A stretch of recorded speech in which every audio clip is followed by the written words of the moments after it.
welcome back to the X Zone, everyone. I am Rob McConnell. We're coming to you from our broadcast center and studios in Hamilton, Ontario, Canada. If you'd like to send me an email, xzone@xzoneradiotv.com, on all social media sites, Xzone Radio TV.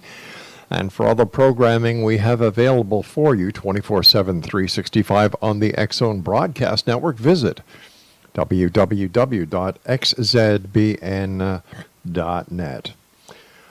Exonation, one of the most interesting topics today, and one of the topics that is certainly gaining more and more speed, is the topic of afterlife communication and the study of afterlife.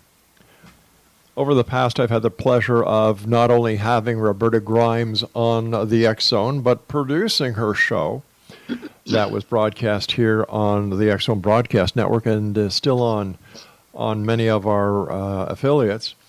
And one of the guests that she had on her show was Dr. Craig Hogan. Now, he has a Ph.D. He's also the author of Your Eternal Self. And I decided to ask Dr. Hogan to come on to the X Zone because, like I said, this topic is gaining speed. More and more people are talking about afterlife communication, afterlife visitations. And it seems that not only is the veil between this reality and the afterlife becoming thinner and thinner and thinner, so is the veil when it comes to people not only talking about the afterlife, but accepting the afterlife as a part of this reality.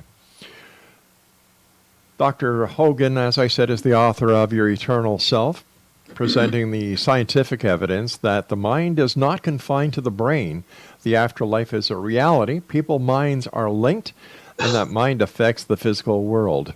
He is the president of the Afterlife Research and Education Institute, and he has been he has a physical mediumship circle with table movement and seance sessions. He has the remote viewing ability. He communicates with people in the afterlife. He teaches people how to communicate with the afterlife, and he has done successful ITC work. Joining me now is Dr. Craig Hogan. And Dr. Hogan, always a pleasure talking to you, sir. And thank you for all the wonderful work that you do and the awareness that you're bringing to the masses.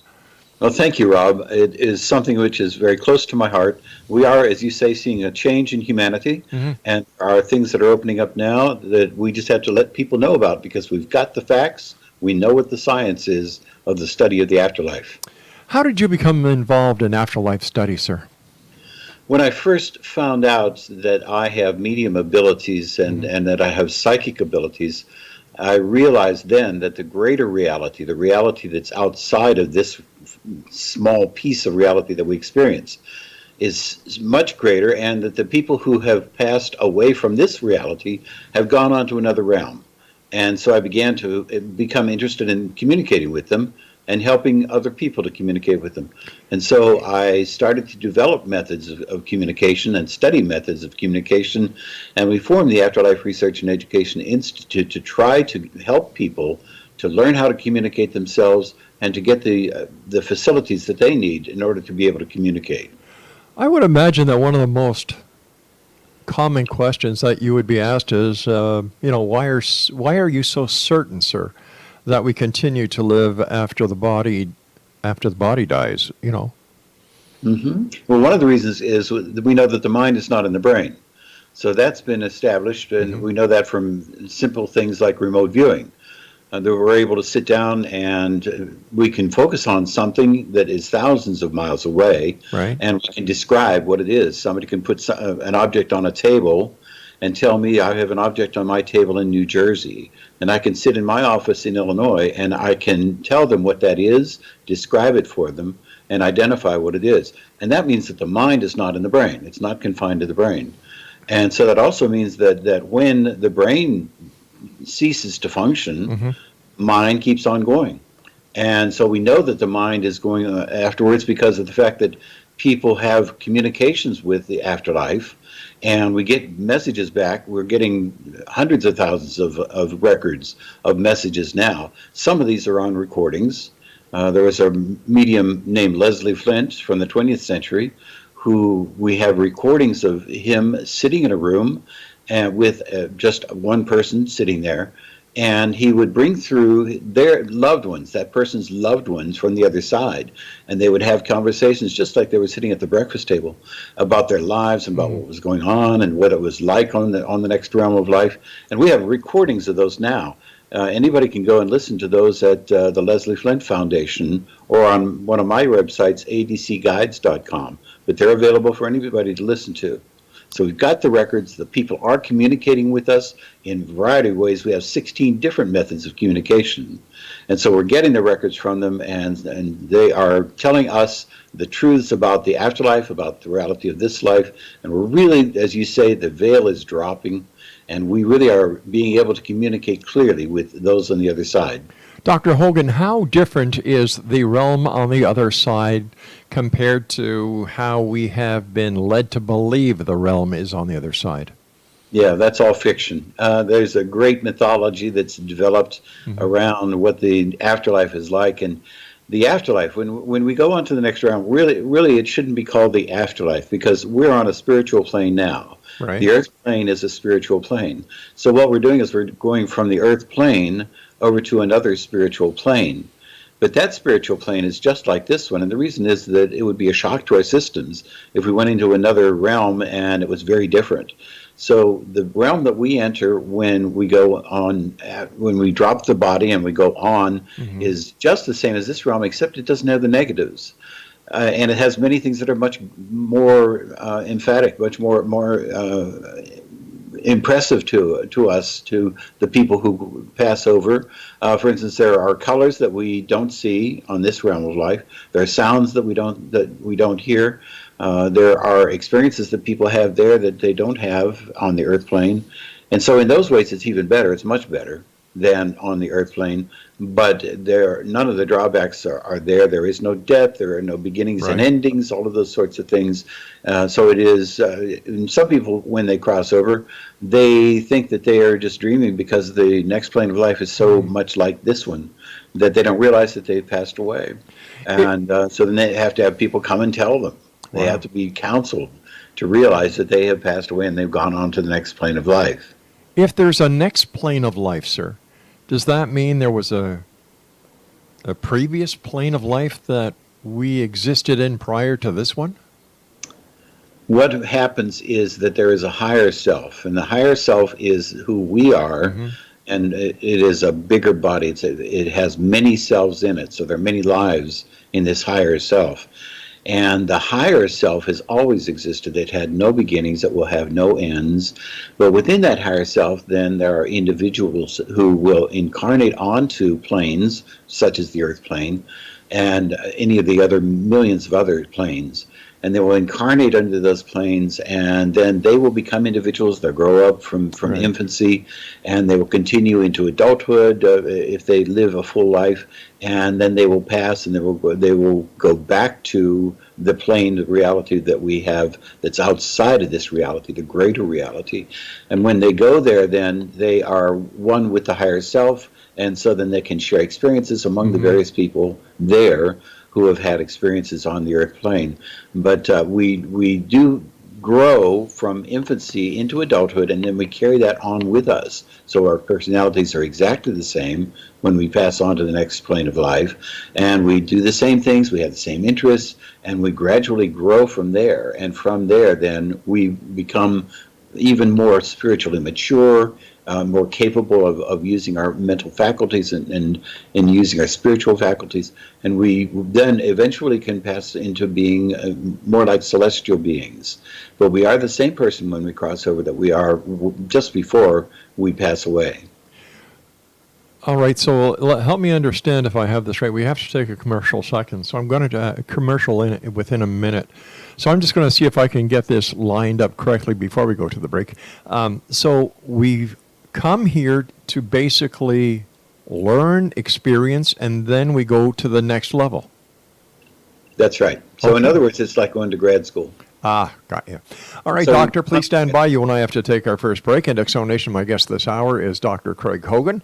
He's with the Afterlife Studies and, the Afterlife Institute. And if you'd like more information about Dr. Hogan, visit www.afterlifeinstitute.org. And we'll be back on the other side of this break as we continue here in the X Zone from our broadcast center and studios in Hamilton, Ontario, Canada. I'm Rob McConnell. Don't go away.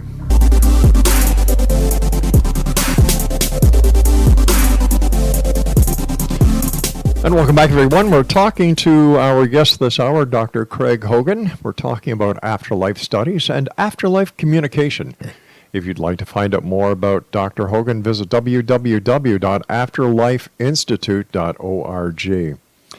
This all-knowing power, or this supreme being that we were talking about in the previous segment, would this be the mythological God?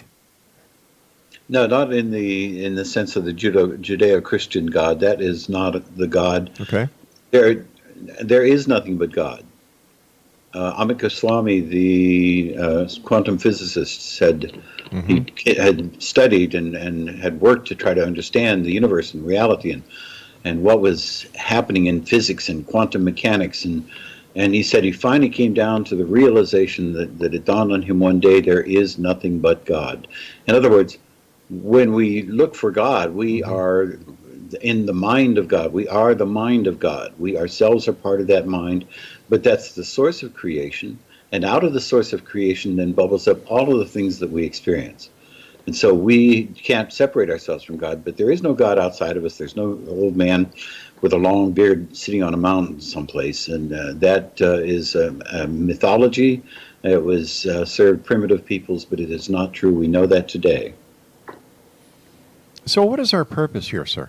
If we are born to die just in order to progress to the next level or the next part of our evolution, and yet on the other side, when we get there, we can actually talk to other people who have experienced this.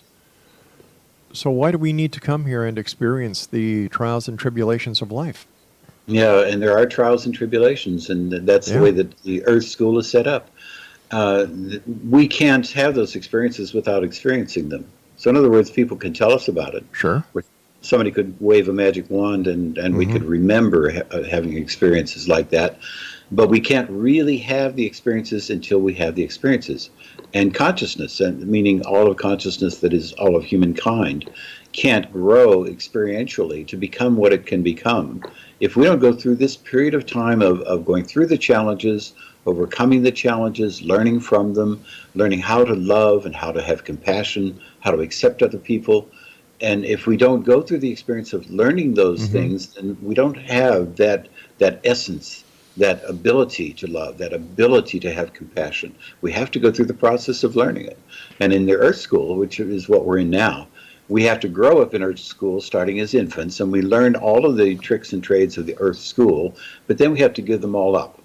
And once we give them all up, then we can search and we can find that love and that compassion was behind all of what we had learned in Earth School. All we had to do was rip it away, and then once we took away the cloak, there was love and compassion. That's a large part of what we do in Earth School.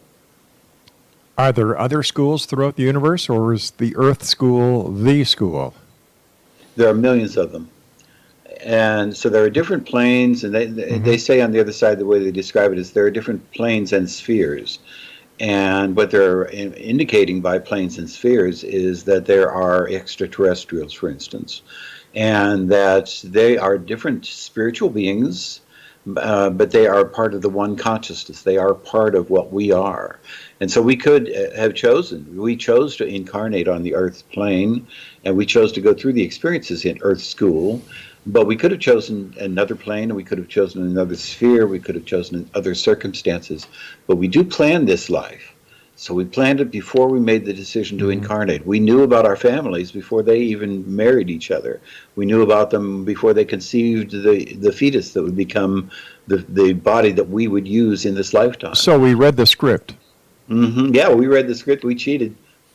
We read right to the last page, and we read the ending. And so we have become now, we are what it was that we had planned to become. And we're learning the lessons we had wanted to learn. We're going through the kinds of experiences we had decided we wanted to have, but we still have free will. We can still opt out. So it's possible for us to say, I'm not going to live this kind of life. I'm going to do what I want to do. But if that happens, sir, aren't we upsetting the time-space continuum? No, it's one of those things that we are evolving. Consciousness is evolving, but as we evolve right now in this now period of time, right, we are evolving the past, and we are evolving the future, and we are evolving everything that humankind can be, or will be, or has been. But in order to look at it that way, sir, that means that individually we can change our destiny and our past without affecting any other destiny or path of any other being or consciousness. That's right. But that makes no sense. Yeah, that's the way it is. What we can do is we will change consciousness, though. We will change the bigger C consciousness, the mind of God. We will change it to become more loving and compassionate by ourselves, becoming more loving and compassionate. On the other hand, if we are cruel and violent, then we change that big C consciousness to be a little more cruel and violent. So we are in that way affecting humankind. We are affecting consciousness. And as the world develops, as people, as humankind understands these truths that we're learning now, humankind will change, and it will evolve, and it will become more loving and compassionate. And that will make all the difference in the world. Why do our deceased want to communicate with us if we get to see them in the future? What is the necessity, and won't what they tell us affect what the mission is that we're on here in on this plane, on this planet, in this Earth school? Yes, and the first question, why do they communicate with us? They continue loving us just the way that they did before. Right. It's rather like they just got on a plane and they're living in a different country, but they still love us just as much. They're carrying on with their lives, but they want to have contact. They want that telephone call from that other country to come through. So they want to know that we're okay, and they want us to know that they're okay. Now, it is true that they have a different perspective, so they know that life continues, that we are spiritual beings having a physical experience, that we are infinite, that we will have that reunion in the future. But at the same time, they still know that we are on Earth missing them, and they wish that they could have experiences with us on the Earth plane. So there is a desire to have that kind of communication. But as far as whether the communication is going to affect us in Earth School, they can communicate with us, and in fact they do communicate with us, and we also get communication from guides, helpers, and others. And these things are cues, they're helping, they're heuristics, they're ways of enabling us to go through our period of time on Earth School most fruitfully, and they don't interfere, though. They can't then just tell us, but they do sometimes. For instance, you'll hear the voice. The voice is when somebody they're driving down the road, and all of a sudden they hear the voice, and it says to them, don't go into that intersection.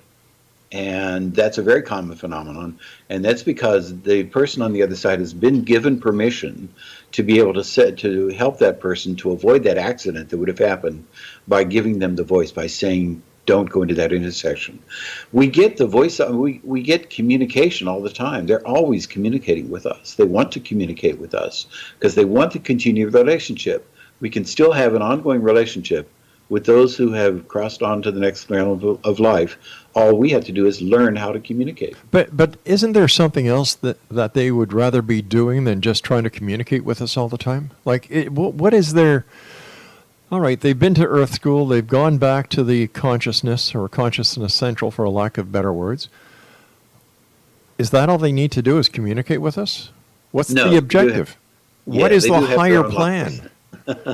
They do have their own lives, and they actually have occupations, so that they will do, many of them, the things that they had always wanted to do. I don't know if you've seen Groundhog Day. Oh, sure, yeah, with Bill Murray. Yeah. Well, that's a really good example of what happens, but you don't reincarnate in that way, so people don't come back as that same person. But the fact that he wanted to learn how to play the piano, and so he did learn how to play the piano, and then we are able to do what we want to do on the next plane of life.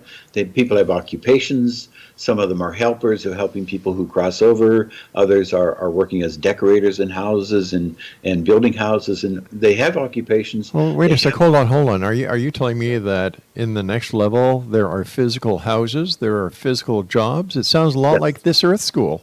It is exactly like Earth School. So in other words, this spiritual plane continues on the next spiritual plane, but it's enhanced. It's greatly enhanced. Things are much better there. I'm But having a hard time understanding the words physical plane, and then we're talking about physical houses, and then there's jobs. That doesn't seem to work together for some reason. yeah, it doesn't intuitively people Right. because we haven't been reared to believe that. We haven't been. I mean, we think of people going to the next realm of life and worshiping God all day long and strumming hearts on clouds, and so that's all a mythology. The fact of the matter is that this spiritual plane that we're on, the earth plane, and the next spiritual plane that we're on they're very much the same. And the reason is because we really need that continuity. When we go over to the next plane of life, we're going to be really freaked out if the next plane of life is very Right. different. You know, if I go on to the next plane of life and it's full of people in igloos, you know, Inuits, and they're living their Inuit lives there, and that's not what I want. What I want is I want to be able to see houses like I have. I want to see my mother and my father in a house, and very often when people pass over, they are going to live in a house that was like the house they had as a child. All right, Doctor, stand by. You and I have to take our news break at the bottom of the hour. X Zone Nation, Dr. Craig Hogan is our special guest, and we're talking about the afterlife and afterlife communication this hour here in the X Zone. For more information about Dr.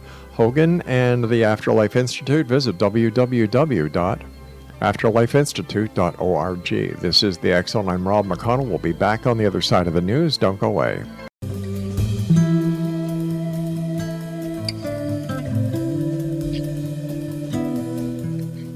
Welcome back to the X Zone. I'm Rob McConnell. You're listening to us around the world on the X Zone Broadcast Network and on the X Zone TV channel on Simul TV. Before we get back to our guest, Dr. Hogan, we're talking about this in this hour, you know, afterlife studies, afterlife communication, and much more. A reminder about some of the other great shows we have here on the X Zone Broadcast Network. We have A Different Perspective with Dr. Kevin Randall. We have Paranormal Stakeout with Larry Lawson. Mission Evolution with Gwilda Wiyaka. Connecting with Coincidence with Dr. Bernie Beitman, M.D. Know the Name, Know the Genius in You with Sharon Lynn Wyeth. And Too Good to Be True with Justina and Peter Marsh. For the entire broadcast schedule, visit www.xzbn.net. Dr. Craig Hogan is our guest. Once again, his website is www.afterlifeinstitute.org. You know, Doctor, I've been listening over the last half hour, and this is very interesting material that you and the other members of the Afterlife Institute are into and, you know, spreading the word. But on another plane, it sounds a lot like religious philosophy. Because we're talking about, you know, the names are different, but it seems the concept is the same. There are things about the religions that they have intuited that are correct, but most of what they've intuited is not correct. And so much of what we do is to try to correct the misconceptions that people have. It seems that what the Institute is trying to do is to modernize the religious philosophy and bring it into New Age terminology. Yeah, and it is 21st century terminology, and you're right. We have learned so much now. There is a science of the afterlife, and we have the people who are the scholars in the afterlife and who are writing the books and doing the studies, and these people are MDs and Ph.D.s and physicists, and there are people who would before have been considered scientists, materialist scientists, that they wouldn't have believed in such a thing. But those who have gone into the study of the afterlife and afterlife communication and have really allowed the evidence to take them where it would take them have come away realizing that the afterlife is a reality, that what we are is we are eternal beings. We're having a physical experience, but it is something which is this is a joyful time, and even the transition from this life and the next life is a rebirth. And it's a joyous time that families should be sharing together when the person passes into the next life. How do we know, sir, that this consciousness and this this way of looking at the afterlife that we've been discussing over the last half hour is really true. It's just not another mythology, a mythology for the times, so to speak. How do we know this is really real? What is the evidence? Yeah, and what we do is, because it's a science, now we are looking for corroboration. Mm-hmm. So what we want to see is we want to see that from a great variety of sources, they're all coming up with the same conclusions. We want to see the same facts from different sources throughout time and throughout geographical areas and cultures. And what we're finding is there's a really wonderful website called afterlifedata.com. And they have done a tremendous amount of work. They have vast libraries of information on the afterlife from the sources that we have. And they have found a 97% consensus among all of the sources about the afterlife and what we know about the afterlife now. But wouldn't it be safe to say, sir, that the 97% is based on people who are believers in the afterlife and not the mass population? And if the mass population isn't included in these figures, how would the figures skew differently? The sources that we're getting are actually the sources from the other side. So when I say sources, I'm not talking about the people on this side. I'm talking about the people on the other side. So we're getting them coming through from the other side, and the people on this side are just like transcribers. You know, they're just mediums who are letting the information come through. So how can we take anything from the other side as evidence and fact? Because of the fact that it's corroborated, and we get it from a great variety of methods, of means. We have instrumental transcommunication, which means we use instruments such as video and recording. We have mental mediumship, physical mediumship. And you mentioned about the masses of people, and whether it's coming from them or not.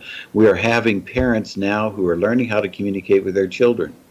And you'll see, if you get on Amazon.com, you'll find dozens of books by parents who have written books about their communication with their children. And these, because of the fact that it's a parent communicating with the child, you know that that's a reality. You know. All right, now can you explain to our audience what you mean by communicating with their child? They communicate with their child through mediums, and sometimes the mediums are mental mediums, meaning they're getting them through their mind. Right. Sometimes they're physical mediums, which means that the people can actually materialize in a room, and they can talk to them in the room. And I've been in these materialization medium seances in which the people have materialized and stood in front of us and talked to us. Now, has that been recorded? Has it been validated? Yes. Yeah. So we have the validations of that. We have the recordings.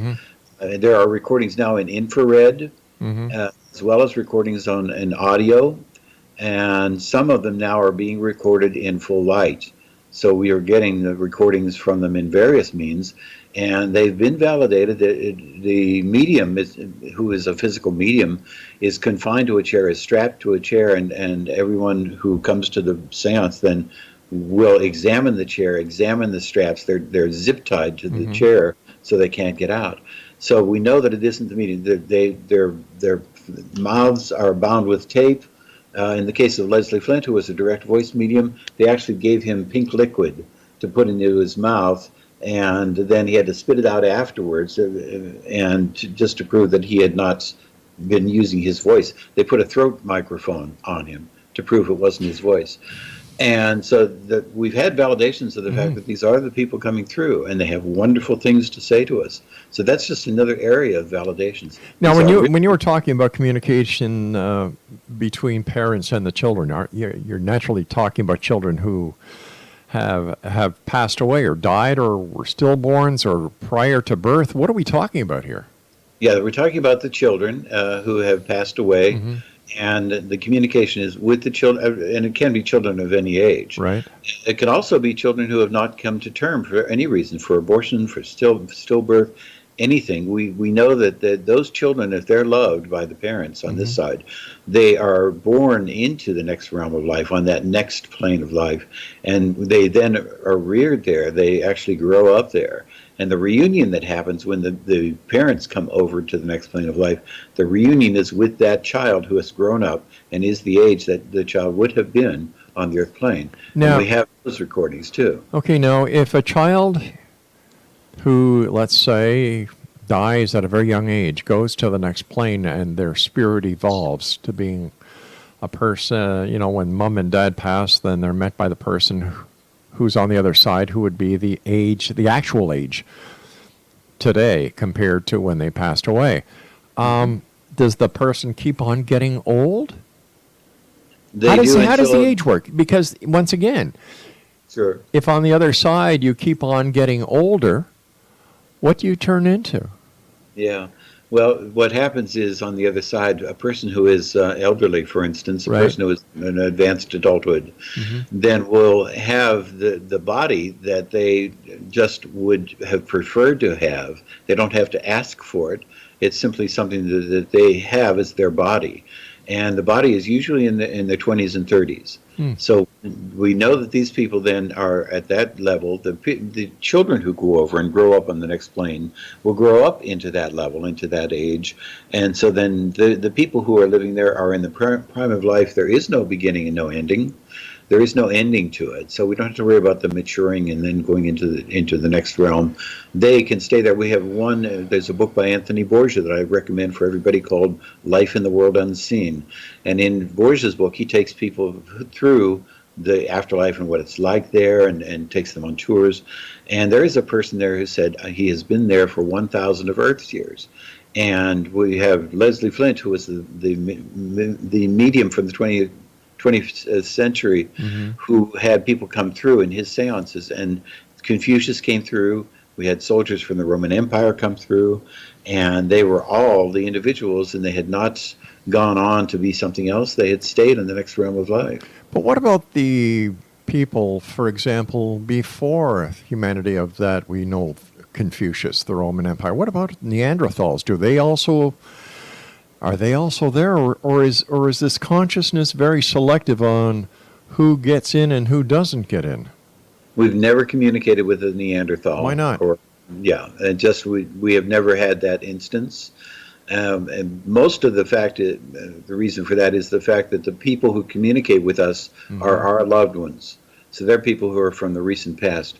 But those who do communicate, like those from the Roman Empire or those from Egypt, ancient Egypt, when they communicate with us, they are historically significant to us, and so we communicate with them. We have not had any instances in which somebody's communicated with a Neanderthal. But what about Molly, the milkmaid who worked at a farm in Devonshire, England?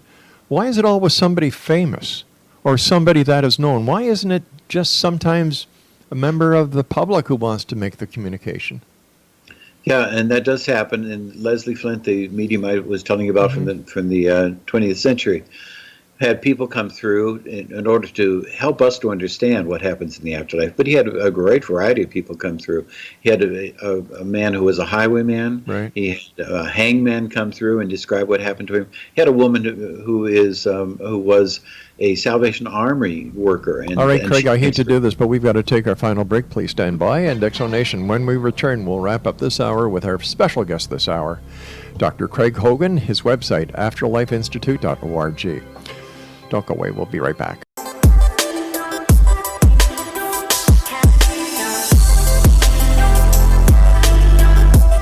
Dr. Craig Hogan is my guest, www.afterlifeinstitute.org. First of all, Doctor, thank you so much for coming on the show. It's been a great pleasure talking to you. My question to start off this segment is, how do we know that what people experience when they communicate with the other side just isn't part of grief? Yeah, the messages that people get are very often messages that they need that they don't want to get. So that they will get advice from the people who are coming through on the other side, and they will be words that they don't want to hear, but that they're words that they need at this stage in their life, and it helps them, it instructs them, gives them a way, a path that they can go through to improve their life. So it isn't that the individual who's getting the messages is getting the messages that he or she would have made up, or that they would have come to them. The other thing is, they tell us things from the other side that we just would not have known. Such as? So there is one instance in which a person went through what's called a self-guided afterlife communication session. In a self-guided, we actually teach them how to to put themselves into a state of mind in which they can have an afterlife communication. Anyone can do it. It's free, it's online, and we teach people how to do it. So in this instance, the person who was having a self-guided afterlife communication was having a conversation with with her mother, and during the conversation, then suddenly she saw a little girl. And little girl, got the sense that the little girl was saying her name was Brenda. She was wearing an apron, and she was cooking, and she was making what looked like roll-ups, which are these doughs that you roll things into, and she was putting jalapeno peppers in them, of all things. And so the woman then realized that this Brenda was the child of a friend of hers, and the child had passed away. And so as soon as she finished this session, when she got out of having this self-guided afterlife communication, she then called the woman and said, I just saw what looked like your daughter Brenda, and she had an apron on, and she described the apron, and the woman said, oh yes, that was her apron. And she said, well, she was cooking, and she said, oh yes, we used to love to cook together. And then the woman said, but the craziest thing is, I saw her putting jalapeno peppers into a roll-up. That's the weirdest thing I'd ever seen. And the woman said, oh, no, we always used to do that. We loved putting jalapeno peppers into roll-ups. We have dozens and dozens of those kinds of testimonies from people things they couldn't have known. What is the state of mind that a person has to be in to have a communication with a deceased loved one? All they have to do is be receptive. So what that means is we have to shut down the physical realm, and you can do that in meditation. You can do that through self-hypnosis. And once you shut down the physical realm and you open yourself and you're willing to receive the communication, the communicators are always there because they know you're trying. And so when you try to communicate, then when you ask a question, for instance, or make a statement, the first thing that comes into your mind is going to be their response, because they respond very quickly. Sometimes they respond before you finish asking the question. And so what happens is people just have to get used to that. They just have to get used to speaking to the people who are living on the next plane of life in a different way through using the mind, and that means relaxing to the point where you don't have the physical realm getting in the way and there's not a noise, and you can do it in meditation, you can do it through self-hypnosis. And once you've done that, then you allow those messages to come through, you make statements, you ask them things, you begin the conversation, and immediately they will communicate back with you. Is there a connection, in your opinion, sir, between afterlife communication and those who seek ghosts in the paranormal? Yeah, now when we talk about ghosts, there are different varieties of spirits. And one of them is if there's in a house, for instance, that is a haunted house, if there is some ghost that repetitively does the same things over and over again, then that's a memory on the ether. In other words, there's no spirit there. That's a memory that that the ether holds, the ether that's surrounding the earth holds. There are, though, others who are earthbounds, which means that they have gone out of the body, but their minds are still on the earth plane. And the earthbounds then can be there for centuries. And they can be there for a variety of reasons. One of them can be that they have unfinished business, that they want to stay around a loved one. It can be that they're mischievous, and those are poltergeists. Those are the ones who do the mischief and throw things around rooms and make scratches on people's bodies. So there are different kinds of ghosts. But then what we're talking about is communication with loved ones who have gone on. So they have left the earth plane. Their minds are no longer on the earth plane, but they come back because they get our thoughts. They're always connected to us through our thoughts. So why don't these other spirits go past the earth plane? Why do they remain? Well, a lot of them do it because they get a kick out of it. For instance, an arsonist who passes into the spirit realm would want to stay on the earth plane because he wants to light more fires. He can't do that if he goes on. But how can a spirit light fires? What he does is he finds people on the earth plane who are arsonists themselves, or who have tendencies, and he influences them through his thoughts, through its telepathy, and he influences them through his thoughts to light fires. He's telling you through his thoughts. He says, "What? Look at that building. Can you imagine what it'd be like if you had fire engines coming up and it was in flames?" And he influences them. So we have people who are alcoholics, who are surrounding people who are alcoholics in spirit, who are surrounding people who are alcoholics on this plane of life, and arsonists and violent offenders, and there are those people who are earthbound who are just getting their kicks. And that's the reason they stay earthbound. They don't want to go on. And the other ones are there because they may have a loved one who's grieving. But doesn't that go against what the evolutionary progression of consciousness would be? Yeah, and they eventually will go on. So they can't stay there forever. And so they eventually will go on. And there are counselors who are trying to get them to go on. Mm-hmm. On the other side, counselors on the other side who are trying to get them to go on. And we do have counselors on this side, people who will try to rescue them. They are rescuers. And so they'll actually go into the state of mind in which they can communicate with these people who are earthbound. These are people who are living on this plane of life, but they can go into that spirit realm and they can help to rescue them by convincing them that they need to go on. They need to go on to the next realm of life, and that they shouldn't stay in this realm. So that would validate the claims of exorcism. Yes. So in other words, in exorcism, it's not that a spirit can possess in the sense of taking over a person on this plane of life, but what they can do is they can have such a great influence on them, especially if somebody who is weak on this plane of life, then they can have such an influence on them that it's like they were possessed. And so in exorcism, then we can get rid of that spirit. A medium, there are mediums who are able to help people to go beyond people on this side of life, to go beyond that stage, to be able to get rid of that spirit and to help that spirit go out of their life. So there are ways in which we can help people to get rid of these spirits. We just have to have them understand that they are people, they are individuals. But if we're saying that religion is a mythology, how can we then say, well, exorcism works if it's based on a mythology? Yeah, and it is an exorcism that's religiously based. In fact, the exorcisms are done by mediums. Oh, and not in all cases, sir. Not in all cases. Yeah, and there are Roman Catholic priests, especially, who do exorcisms, and now they have mixed success. And the reason they have mixed success is because those who are earthbound are not bound by anything that a Catholic priest does.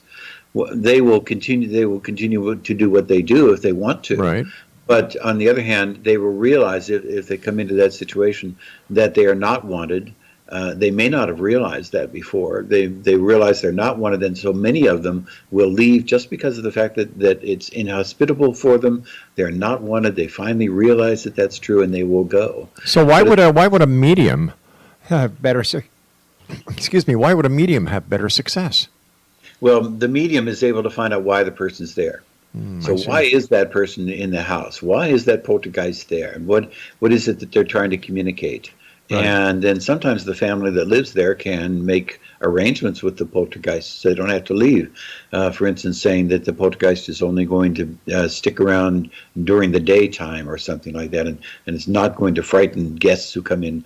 But the medium is able to communicate with this person who is in spirit, who is a mind living on the physical realm, and is able to then communicate with them and help them to go on, or else help them to negotiate something with the people who are living there.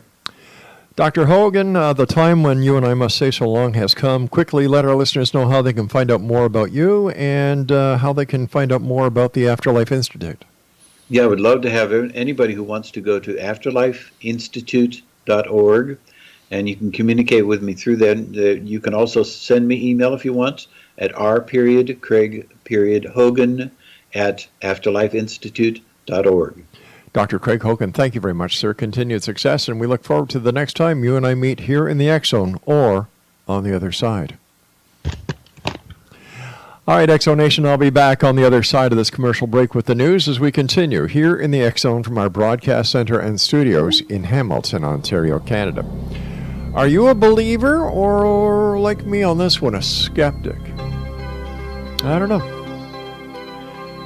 just didn't make sense. Kind of looped around, going nowhere. But it takes a lot to convince me now, doesn't it, Exo Nation? We'll be back on the other side as we continue this investigation into the world of the paranormal, the science of parapsychology. After all, this is the X Zone Broadcast Network, where we're always searching for answers, but demanding the truth.